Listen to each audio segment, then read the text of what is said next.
French. Yes, and here the dealers are. Okay, we'll pick up. Confusion. Yeah.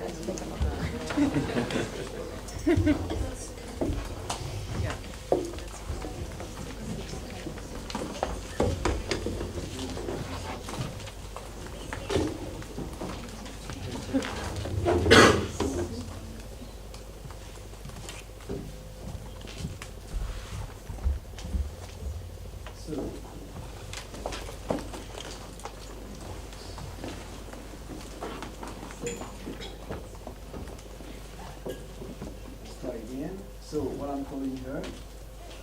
There you go. Okay. Hello. Hello. Very good. So we see you. Just a second, I'll put some more volume.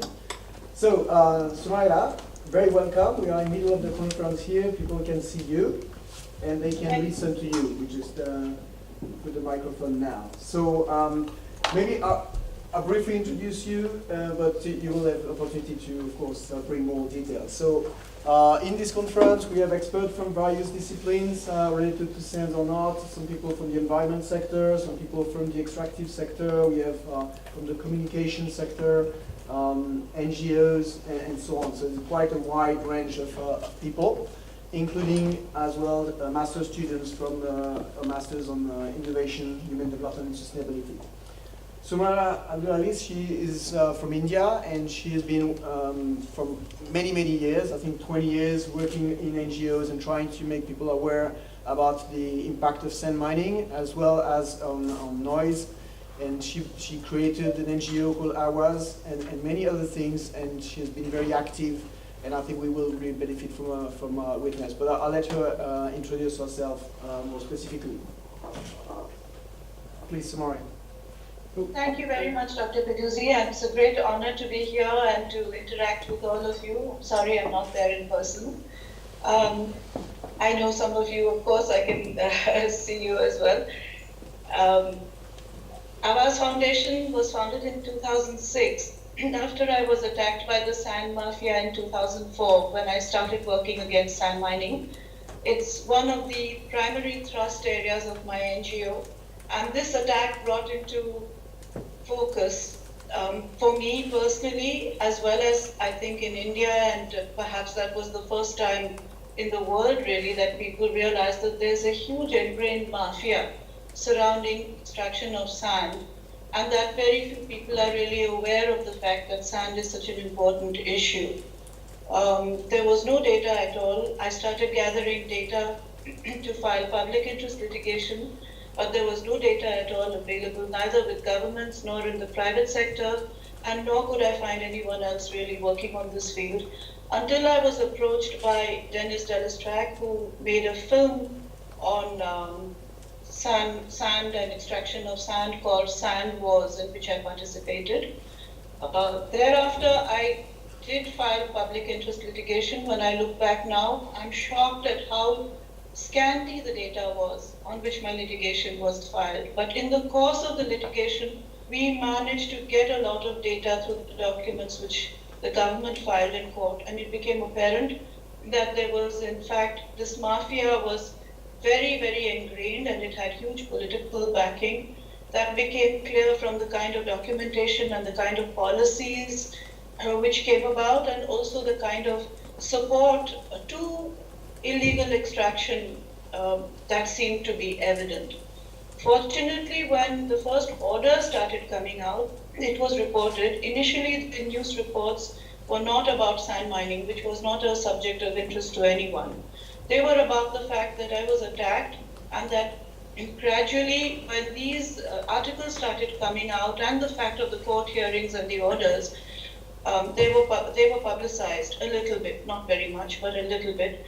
And some local villagers started contacting me and telling me that there was sand mining happening in their areas as well. So I encouraged them, many of them asked me whether I would file litigation on their behalf. But I thought it right to rather educate them to file their own litigation, because they are the people who live on the ground. They are the people who can monitor it day to day, and that I would kind of help them to do that. So many of them did that. Through one of these litigations, we secured a ban on sand mining in the state of Maharashtra until the government formed a new policy. And this is where I come back to the fact that it became evident that the new policies which were being formed did not really intend to stop illegal sand mining. They intended to regularize some things which were extremely damaging to the environment and to overlook human rights violations which were taking place as well. So the damage to the environment includes, as was told to me by the locals at the time, it included the fact that their fishing livelihood completely stopped because of the churning up of the rivers. The depth of the rivers increased, mangroves were destroyed, their wells became saline, and their fields got damaged. They became saline, and they could no longer farm, and they could no longer fish. And it was a huge livelihood issue. In addition, there were some human rights issues and sociological issues, like, for example, many of the people who started becoming sand miners did so because they found that it was more lucrative, there was a demand for sand, and they started to do so, and they became the sand mafia bosses. At some point, they found it very convenient, more conducive to become politicians so that they could control, and that's exactly why I call it a mafia.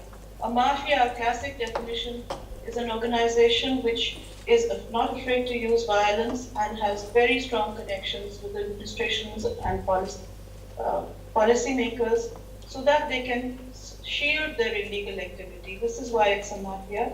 So they became the mafia lords, and there was a split in the village where people who had gone to school together, even brothers, could no longer talk to each other sometimes. There was also another human rights violation which was evident. That was that the people, they were all branded the sand mafia in one brushstroke. But the people working on the ground were actually being severely exploited. People were being sick, they were dying as the level of sand increased. They no longer had sand to build their own homes in the villages, and the level became so deep that when they traditionally started diving, the diving is now at a depth of more than 50 feet, where it used to be 6 feet, and they used to fish manually by casting nets. So they became very exploited, and as the rivers became more polluted as well, sickness and even death because of the tidal patterns in the creek was something which was happening, but nobody paid attention. Due to all these things, the court took notice of this. The court passed various orders. As I said, banning sand mining was the first of them. The government then came out with a policy change which permitted mechanical sand mining. Now that's even more damaging to the environment because it allows a small suction pump connected to a generator set to mine sand 24 hours a day and every day of the year. So in some areas, the sand depth became over 100 feet. And this is where we saw the more severe impacts of vanishing islands, salinity of groundwater, and all those other things. So that didn't really help because the policy change, there's been one particular example where a sand miner who grew up in a village became the environment minister of the state of Maharashtra. And this is a well-documented example. So that didn't really help. And it became clear that even the government, when I was attacked the second time in 2010, I was told by sand miners who accosted me on the way, they tried to kill me, they chased me through a Hollywood-style chase in the ghats, and they tried to shove me over a bridge, they damaged the car very badly. But I was told at that time by them that they owned the creek because they had bought it. And I said, how do you own a public space? It's a road, it's a creek. And they said, well, we have paid for the rights to extract the minerals, and therefore we own it for a particular period of time. This was clarified in the court the next day because we had also formed another NGO called MITRA, which is Movement Against Intimidation, Threat and Revenge Against Activists, where we had asked the court to protect activists, and the court clarified that anybody can go to this kind of a public place. There is a non-implementation of policy because when I was attacked, it became evident that it's not just me. I just was the first of them. There were many other attacks. There were attacks on journalists, and there were murders of not only outsiders and interferers like me, but actually of government officers and police officers who interfered. So any policy that the government comes out with, which expects that a junior level officer working on the ground is going to be able to stop sand mining, can never work. And that's exactly what the government has done last year. They came out, the center came out with what they call the Sustainable Sand Mining Guidelines, which is wonderful on paper. It would work fantastically well if it was in Geneva instead of in India. But in India, where we don't have an environmental police and where the laws are so lax and where government officers are being murdered, such a policy can never work. So what are we advocating? We are advocating that there should be a shift into monitoring sand from the area of extraction to the area of use. Because the biggest builders traditionally in any country, and particularly in a country like India, is the government. So when the government is disclosing, when it announces infrastructure projects, like for example the new Chicago every year, or bridges or roads or any of the other numerous projects that they undertake, if they undertake to disclose where their raw material is coming from, the chances of illegal mining is reduced immediately because there's no outlet for that illegal mining. The second is that they have a policy where they auction confiscated sand which has been illegally mined, which facilitates making illegally mined sand legal. And this kind of system should stop. In fact, there should be barcoding and satellite tracking of transport systems, so that cannot be misused either. Illegally mined sand should be used to restore the environment, and this is something we have recently secured a court order on, but it has never been implemented. What are the other solutions that are possible?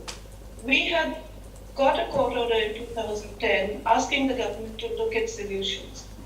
Unfortunately, they held a meeting in which there were no experts, no NGOs, and no outside people. There were only politicians in this meeting. And they came up with according to me, the worst possible solution they could have, which was that you should crush stone. Now, crushed stone and illegally mined sand are the same thing. They're just slightly different aspects of the same thing. And the result is clearly visible in Mumbai, where the entire mountain range of the Parsik Hills, which are the foothills of the Western Ghats, has been completely demolished. So forget cutting trees being environmentally damaging or anything like that. You're actually you're breaking down the entire mountain, and it's happening all through the Western Ghats, which are a UNESCO World Heritage Site. I don't think this is a solution. This is just a way of augmenting the existing sand, and the same mafias which exist for sand mining are transferring. In fact, the very people who formed the sand mafia have now formed what I would like to call a stone quarry mafia, and that doesn't work. So what are the actual solutions? I think this year the UNEP has designated as the year against plastics in oceans, and plastic is a huge environmental problem all over the world, but in a place like India particularly. I have seen and I know that in most of the state of Maharashtra, and I'm confident to say in most of the country, barring urban areas, there is no garbage collection facility at all.